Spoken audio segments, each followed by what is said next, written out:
नमस्कार, आप देख रहे हैं ब्रेकिंग बिहार। कल जिस प्रकार से मुकेश सहनी महागठबंधन में आए, एनडीए से बात करते करते, बार्गेनिंग करते करते मुकेश सहनी पहुंच गए महागठबंधन में। आपको याद होगा, यही मुकेश सहनी ने 1 अक्टूबर 2020 को कहा था कि 3.5 साल पहले 3 अक्टूबर 2020 को बिहार विधानसभा चुनाव के समय महागठबंधन में सीट शेयरिंग की अंतिम प्रेस कॉन्फ्रेंस आपको याद होगा, जिसमें मुकेश सहनी बीच में, पीसी के बीच में मंच छोड़कर चले गए और सीधे तौर पर आरोप लगाया कि तेजस्वी यादव ने उनकी पीठ में खंजर भोंका। सुमन जी, आपको याद होगा। और वही मुकेश सहनी फिर कह रहे हैं 5 अप्रैल 2024 को कि उस पुराने सीन को याद कराने पर जब उनसे सवाल किया गया तो उन्होंने कहा कि इस घटना से मुझे और तेजस्वी दोनों को नुकसान हुआ, पर बाद में तो भाजपा ने सीने में खंजर भोंका, हमारे विधायकों को खरीदा, पार्टी तोड़ी। मुकेश ने कहा कि 2019 में महागठबंधन में ही मुजफ्फरपुर, खगड़िया और मधुबनी से भी लड़े। आपने देखा जिस प्रकार की स्थिति है। और मुकेश सहनी को राजद ने अपने कोटे से 3 सीटें दी है, मोतिहारी, झंझारपुर और गोपालगंज। क्या असर होगा सुमन जी मुकेश सहनी के महागठबंधन में आने का, राजद के साथ आने? सबसे पहली बात तो मेरा व्यक्तिगत ये मानना है कि इन राजनेताओं की बातों का कोई मोल नहीं है। आप कहते हैं कि भाजपा ने आपके सीने पर खंजर मारा, तो उसके बावजूद आपकी भाजपा से बातचीत चल रही थी। आप सीधा सीधी कहें कि आपका जो सीट का डिमांड था वो डिमांड भाजपा पूरा नहीं कर पाया, जिसके कारण आपकी बातचीत भाजपा से रुक गई और उसके बाद में वापस आरजेडी। एक मिनट आपको बीच में रोकेंगे। आपने कहा मुकेश सहनी जैसे लोग एक जगह कहीं टिक भी नहीं पाएंगे, अपना जब इनका बात नहीं रह पाता है तो इनको तमाम बुराई नजर आने लगती है। पिछले समय तेजस्वी पर आपने पीठ में खंजर भोंकने का आरोप लगाया, आज वही तेजस्वी ठीक हो गए। और इसी बीजेपी से जब आप सीटों के लिए तालमेल की बात कर रहे थे तो बीजेपी सही थी, आज आपके सीने में खंजर मार दिया। सीधे कह सकते हैं कि आपका मतलब पूरा नहीं हुआ तो बात वहां बेकार हो गई, पार्टी बेकार हो गई। जी बिल्कुल, और इन सब बातों को समर्थकों को समझना चाहिए, लेकिन समर्थक भी अपने हिसाब से सोचते हैं। जब राजनेता अपने हिसाब से सोचते हैं तो समर्थक भी अपने हिसाब से सोचते हैं। खैर, हम बात करते हैं बिहार की और मुकेश सहनी और तेजस्वी यादव। देखिए, मुकेश सहनी और आरजेडी के बीच में जो ये गठबंधन हुआ है, मैं दावे के साथ ठोक कर ये कह सकता हूं कि ये गठबंधन 2024 के ही परिप्रेक्ष्य में न देखें, इसको थोड़ा सा विस्तारित करें और इसको 2025 में ले जाए। ये गठबंधन 2025 को विधानसभा चुनाव को देखते हुए किया गया है। इसको मैं कैसे किया गया ये मैं समझाता हूं। देखिए, लोकसभा चुनाव में आप जैसा कि देख रहे हैं, एनडीए के काफी सारे प्रत्याशी ऐसे हैं जिनसे जनता नाखुश है। कई ऐसी पार्टियां हैं एनडीए की जिन पर साफ आरोप लगाया जा रहा है कि 30-30, 35-35 करोड़ रुपए लेकर टिकट बांटा गया है। तो कहने का इन आरोपों पर हमको नहीं जाना है, क्योंकि देखिए आरोप तो कोई लगा सकता है, सच्चाई किसी ने देखी तो नहीं है। अगर किसी ने पैसा दे करके किसी कारण से लिया है तो इस बात का प्रमाण किसी के पास है नहीं, इसलिए इस विषय पर हम लोग को जाना। हाँ, तो वही मैं कह रहा था कि देखिए, अभी की जो परिस्थितियां हैं कि लोकसभा प्रत्याशी के विरुद्ध असंतोष होने के बावजूद नरेंद्र मोदी को देखकर कई क्षेत्र में लोग वोट दे रहे हैं और सीधा सीधी कह रहे हैं कि हमको प्रत्याशी को नहीं देखना है, हमको नरेंद्र मोदी को प्रधानमंत्री बनाना है। ऐसा कुछ लोकसभा क्षेत्र में देखा। अब इस परिप्रेक्ष्य में देखिए, आप आ जाइए, अभी हाल फिलहाल ही जातिगत जनगणना का रिकॉर्ड जारी हुआ।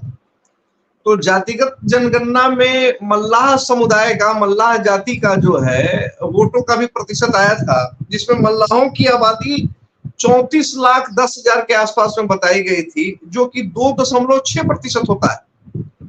ध्यान देने वाली बात है कि मल्लाह जाति में कई उपजातियां हैं, केवट, बिंद, केवर्थ। तो इन सबों को अगर भी आप टोटल जोड़ देते हैं, जैसे कि बिंद जाति की आबादी 12,85,000 के आसपास में है, केवट की आबादी, तो इन सारे को जोड़ने के बाद में 59 लाख के करीब आबादी इनकी हो जा रही है। ये प्रतिशत आपको 4 से ऊपर जा रहा है, 4.5 से ऊपर जा रहा है इनका प्रतिशत। तो 4-4.5% का वोट बैंक अगर किसी व्यक्ति के पास में है जो ये दावा करता है, तो जाहिर सी बात है महागठबंधन में उसकी पूछ हो जाती है। अब देखने की बात यह है कि मुकेश सहनी को पिछली बार भी, जब मैं अपने दर्शकों को याद दिलाना चाहूंगा कि 2019 में भी मुकेश सहनी को 3 सीटें दी गई थी जी। लेकिन मेरा अपना व्यक्तिगत मानना है कि मुकेश सहनी और आरजेडी के डील में आरजेडी कुछ न कुछ ठगा गया है। कैसे ठगा गया है उसको मैं प्रूव करना चाहता हूं। देखिए, पिछली बार खगड़िया, मुजफ्फरपुर और मधुबनी, इन तीनों सीट पर मुकेश सहनी की पार्टी इलेक्शन लड़ी थी। खगड़िया सीट से खुद मुकेश सहनी चुनाव लड़े और तकरीबन 2,47,000 वोटों से लोजपा के चौधरी महबूब अली कैसर से हार गए। मुजफ्फरपुर में राजभूषण चौधरी इनके प्रत्याशी थे, जो अभी वर्तमान में बीजेपी के प्रत्याशी बन गए हैं। उन्होंने चुनाव लड़ा था और उनको 2,55,000 वोट आया था और वो 4,08,000 वोट से हारे थे। 4,08,000 से हारे, ये बहुत बड़ा संख्या है, इसको समझिए। अभी कहानी यही खत्म नहीं हुआ। इसके बाद आइए आप मधुबनी लोकसभा में। मधुबनी लोकसभा में पूर्वी बद्री पूर्वे खड़े हुए थे इलेक्शन में और उनको मात्र 1,31,000 वोट आया था, 1,31,000 के आसपास में आया था और उनकी हार हुई थी 4.5 लाख से ऊपर वोटों से।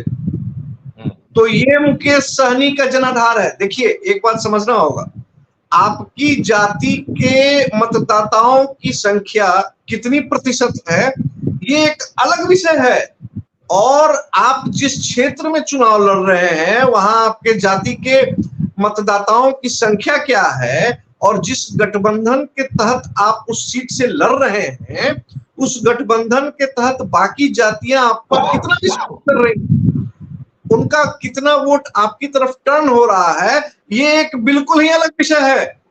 देखिए, लोकसभा और विधानसभा चुनाव दोनों में मुकेश सहनी की दुर्गति हो चुकी है। मैं उसको और थोड़ा सा विस्तारित रूप से बताता हूं। देखिए, आपको याद होगा कि भाजपा ने इनको 11 सीट दिया था। उसके बाद में जिस प्रकार से इनकी पार्टी में तोड़फोड़ हुआ, मुकेश सहनी विधानसभा चुनाव भी लड़े थे और खुद हार भी गए थे। इसके बावजूद बीजेपी ने इनको मंत्री बनाया था। देखिए, उसके बाद की कहानी क्या है कि आपको बिहार के 2 उपचुनावों की मैं बात बताता हूं। जब बीजेपी से इनका गठबंधन टूटा था, जब इनकी लड़ाई बीजेपी से हो गई थी, उसके बाद बोचहा में और कुटनी में 2 विधानसभा उपचुनावों में इन्होंने अपने उम्मीदवार उतारे थे और ये दावा किया था कि मैं बीजेपी को हराऊंगा।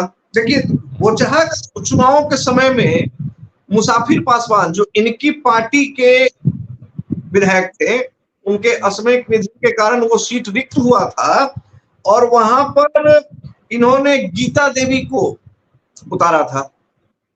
पूर्व विधायक बेबी कुमारी बीजेपी से उतरी थी और अमर पासवान को आरजेडी ने टिकट दे दिया था और अमर पासवान वहां पर काफी 36,000 के आसपास के वोटों से लगभग वो जीत गए थे।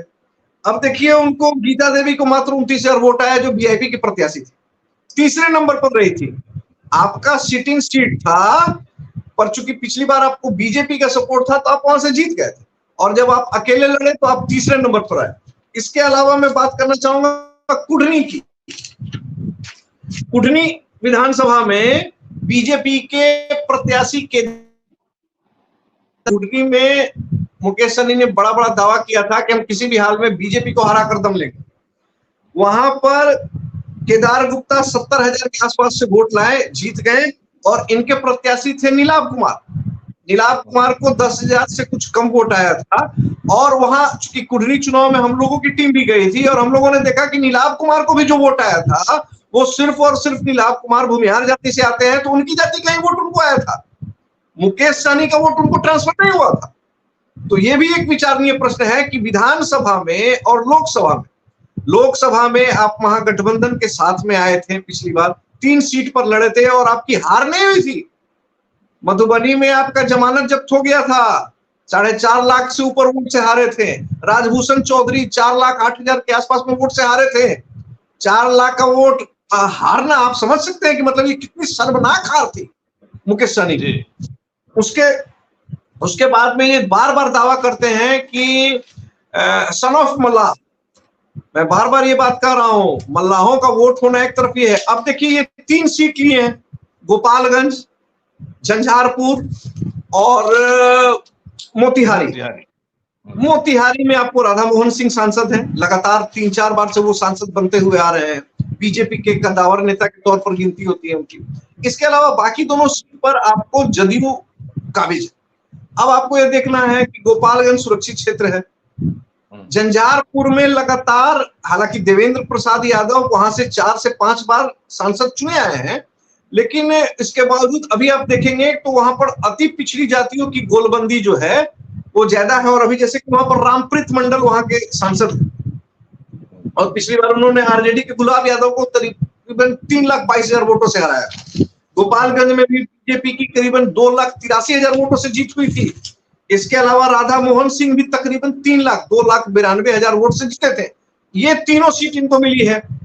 चर्चा ये भी चल रही है कि मोतिहारी सीट कहीं ये अखिलेश सिंह के पुत्र को न दे दे। आकाश सिंह जो कि पिछली बार भी राधा मोहन सिंह के साथ लड़ाई लड़े थे, तो उस समय उपेंद्र कुशवाहा की पार्टी से वो लड़े थे। तो कहने का मतलब है कि देखिए इन लोगों ने सीट ले लिया, लेकिन इनके पास में कार्यकर्ता नहीं है लड़ने वाला।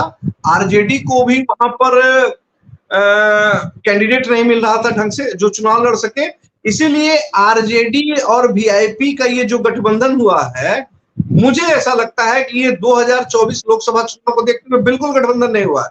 ये गठबंधन 2025 विधानसभा चुनाव की तैयारी को देखते हुए। जी, तो आपने जिस प्रकार से बताया, यही कारण है कि अपना जो इनका चुनाव चिन्ह नाव था उस पर भी इस बार ही चुनाव नहीं लड़ पाएंगे, क्योंकि वोट उस हिसाब से आया नहीं। चुनाव आयोग ने उसको फ्रीज कर लिया। इसीलिए इस बार इनको लेडीज पर्स शायद मिला है। इस बार इनका चुनाव चिन्ह भी बदल गया है। इसकी भी परेशानी इनको उठानी पड़ेगी। लेकिन मुकेश सहनी और तेजस्वी यादव का गठजोड़ पिछली बार भी हुआ था। ये गठजोड़ कितना कारगर होता है इस बार, देखिए मैं ये नहीं कह रहा हूं कि 2019 में जो हुआ है वो 2024 में भी होगा, ऐसा बिल्कुल नहीं होता है। हर चुनाव का समीकरण अलग होता है। लेकिन आप अगर टक्कर में रहते, आपने काफी अच्छा टक्कर दिया होता, तो इस बार कुछ उम्मीद बनाई जाती। लेकिन एक ही चीज इनके साथ थोड़ा बहुत सकारात्मक हुआ है कि मुजफ्फरपुर के सांसद अजय निषाद, जिनको बेटिकट कर दिया गया था और उन्होंने कांग्रेस की सदस्यता ग्रहण कर ली, तो उत्तर बिहार में अजय निषाद भी, चूंकि उनके पिता कैप्टन जयनारायण निषाद भी जो है मल्लाहों के काफी बड़े नेता माने जाते थे, और मुजफ्फरपुर को मल्लाहों की राजधानी भी कही जाती। तो इनके साथ में पॉजिटिव बात करें तो सिर्फ और सिर्फ एक पॉजिटिव खबर ये घूम फिर कर आ रहा है कि अजय निषाद भी उसी गठबंधन के हिस्सा हो गए हैं जिस गठबंधन का हिस्सा अभी वर्तमान में मुकेश सहनी जी। जी, तो इससे थोड़ा सा, लेकिन अगर आप ही की बात पर गौर किया जाए तो पिछले चुनाव में जिस प्रकार से इनकी हार हुई, और यही जब बीजेपी के साथ ये जा रहे हैं तो प्रचंड वोट से जीत जा रहे हैं, इसका मतलब कि मुकेश सहनी अगर बीजेपी के साथ है तो इनको फायदा है, लेकिन बीजेपी को इनसे कोई विशेष फायदा नहीं है। वैसे में यह वहां रहे या ना रहे कोई फर्क नहीं पड़ने वाला है। देखिए मैंने पहले भी कहा कि विधानसभा उपचुनावों में 2 उपचुनाव हुए, बोचहा और कुढ़नी। उन दोनों उपचुनाव में भी ये देखा गया कि ये अपनी जाति के वोटरों को ट्रांसफर नहीं करा पाए सही ढंग से। लोकसभा में भी आपने कोई बहुत बड़ा कमाल नहीं किया, विधानसभा उपचुनाव में भी आपने कोई कमाल नहीं किया, आपके प्रत्याशी तीसरे चौथे नंबर पर ही रहे। तो मैंने जैसा भी आपको बताया कि कुढ़नी में इनके प्रत्याशी जो थे नीलाभ कुमार, और बोचहा में जो गीता कुमारी थी, इन दोनों को जो वोट प्राप्त हुआ था, ये दोनों वोट तो उन लोगों का था। मुकेश सहनी इस पर कहां से आते हैं? जी, धन्यवाद सुमन जी इन तमाम जानकारियों के लिए। निश्चित तौर पर मुकेश सहनी कल जिस प्रकार से महागठबंधन के साथ आए, कहा जाता है कि मुकेश सहनी का कोई ठीक नहीं है, कब किस तरफ जाएंगे, किस पर क्या इल्जाम लगाएंगे। कभी पीठ में छुरा भोंकने की बात करते हैं, कभी सीने में खंजर भोंकने की बात करते हैं, और फिर उसी व्यक्ति से मिल जाते हैं। और जो पिछले चुनाव का रिकॉर्ड आप उठा करके देखेंगे तो मुकेश सहनी में वह भी क्षमता नहीं है कि अपनी जाति का वोट ट्रांसफर करा दें। जैसे लालू प्रसाद यादव के बारे में कहा जाता है कि जिधर चाहेंगे माई समीकरण उधर जाएगा, लालू में वो क्षमता है। वैसे में मुकेश सहनी के कल आरजेडी में महागठबंधन में जाने का मोदी मैजिक पर, मोदी की गारंटी पर किसी प्रकार का कोई असर नहीं पड़ने वाला है। और ये लग रहा है ये जो गठबंधन है, ये 2024 से ज्यादा 2025 को ध्यान में रख करके बनाया गया। वैसे में मुकेश सहनी के महागठबंधन में आने का क्या होगा फायदा, क्या होगा नुकसान, यह तो 4 जून को पता चलेगा। फिलहाल आप बने रहे ब्रेकिंग बैग से।